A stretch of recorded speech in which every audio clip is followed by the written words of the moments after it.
Bonjour à tous, c'est ravi de retrouver sur canalturf.com. Nous allons évoquer le programme de ce jeudi 17 février. Nous commencerons par le Quintet Plus. Il aura pour cadre l'hippodrome de Paris-Vincennes et s'adresse à des chevaudages. Nous évoquerons également quelques belles compétitions programmées sur l'hippodrome du Plateau de Gravel en réunion principale. Ensuite, j'aurai des coups de cœur pour vous concernant la réunion 3 sur l'hippodrome de Fontainebleau où les sauteurs seront à pied d'œuvre. Concernant ce quintet du jeudi 17 février, je pense que le numéro 15, Jaco Zaz, est un bon favori.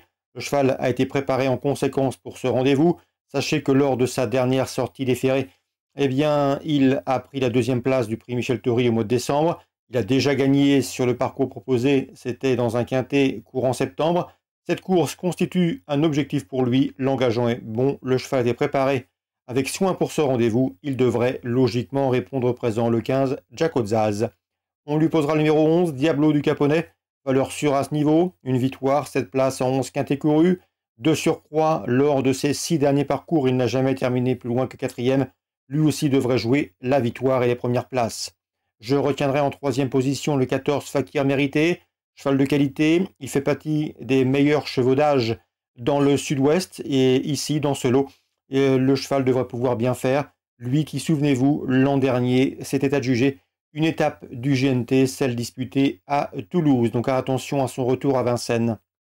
Le numéro 9 dans cette épreuve, c'est Freeman, cheval de qualité. Il avait été jugé digne de participer au critérium des 5 ans en 2020. Le cheval n'a pas gagné depuis un petit peu plus d'1 an, mais je le pense ici capable de se mettre en évidence, tout du moins pour une place parmi les 4 premiers. Attention également au numéro 4, Énigme Référence, autre atout de l'écurie Bazir. Le cheval a déjà bien fait dans les quintets. Il avait remporté son quintet plus au mois de décembre sur un parcours de vitesse. Dans la foulée, il s'était classé 3e d'un quintet disputé sur le tracé proposé, et ce en 1-12-5, ce qui lui confère ici une chance logique. À mon avis, dans ce lot, c'est un trublion en puissance. Je retiendrai pour les places le 5, Dragster du Momo. Il est au mieux malgré le poids des ans. Lors de ses 5 derniers parcours, il a enregistré 5 podiums. Récent lauréat le 29 janvier d'une course C. Cette fois-ci, c'est une course de niveau B. L'opposition est meilleure, mais il peut conserver une allocation. Le 13, Carioca, numéro 12 du Parfum, me semble barré pour la victoire. Mais Carioca s'est classé 3e d'un quintet disputé en début de mois, le 6 février, devant Freeman qui le retrouve ici. Freeman se classait 4e, alors que Doux-Parfum, numéro 12, se classait 6e. Donc ce numéro 13 et ce numéro 12 se tiendront en embuscade en cas de défaillance des principaux favoris. En cas non partant, on peut citer le numéro 16, Douxor de Guèze. On résume tout ça en chiffres pour ce quintet du jeudi 17 février. 15, 11, 14, 9, 4, 5, 13, 12. 15, 11, 14, 9, 4, 5, 13 et 12. Là, suit le programme dans le prix au lit du Locton, une épreuve estampillée groupe qui s'adresse sous la selle à des chevaux âgés de 3 ans. Je pense que le numéro 9, Junion du Léard, s'annonce redoutable. Elle a couru 3 fois, 2e en débutant. Elle a couru à diverses reprises sous la selle, 4 sorties sous la selle, 3 victoires et une place de 2e. Elle semble ici en mesure de jouer la victoire. On lui posera le 5, c'est Julia de Lanoé, et le numéro 7, Gypsy du Noyer, lesquels ont formé dans cet ordre le couplet gagnant d'une épreuve disputée le 4 janvier sur le parcours proposé, celui des 2175 mètres grande piste, 309, 305, 307. Dans le prix Édouard Marcillac, autre épreuve de groupe 3, le pendant pour les mâles. J'aime beaucoup le 9, c'est Joli Roger, 2e en débutant sous la selle. Depuis, le cheval a signé 2 probants succès. C'est un lauréat en puissance. Le 509, Joli Roger. Dans cette course, il faudra faire attention au cheval entraîné par Arnaud Zirmet. Souvenez-vous, nous vous l'avions fortement recommandé à l'occasion de ses débuts remontés. Ce jour-là, le cheval a gagné à 11 contre 1. Il a gagné pratiquement de bout en bout courageusement et avec la manière, même s'il fallait rester vigilant au niveau des allures pour finir. Donc ce numéro 7, Joyceau Poker Pro, s'essaye ici au niveau groupe avec des ambitions. D'autant qu'après sa prestation victorieuse pour ses débuts remontés, le cheval a très bien couru plus récemment au sulky. Son Druver l'a sagement drivé. Le cheval est venu finir dans une présentation 4e bien finie au sulky. Donc numéro 7, je pense que c'est un postulant sérieux au podium et un trublion pour une cote intéressante dans cette épreuve, 509 et 507. Richard Joly a annoncé la couleur, le 606 Gazelle d'Arzal a été préparé pour son rendez-vous, c'est une course visée.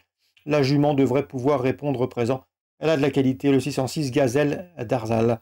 Je lui poserai le numéro 7, Jenny Spédicat, René Corbet est confiant, sa jument est en forme, elle vient de s'imposer à Graigne. C'est une jument de train, une jument de tenue qui peut être battue par une sprinteuse, par une pisteuse, mais elle a pour elle sa cadence, sa tenue, et ici il devrait confirmer sa dernière victoire. Et concernant également la 7e, le 710 me semble en mesure de jouer les premiers rôles.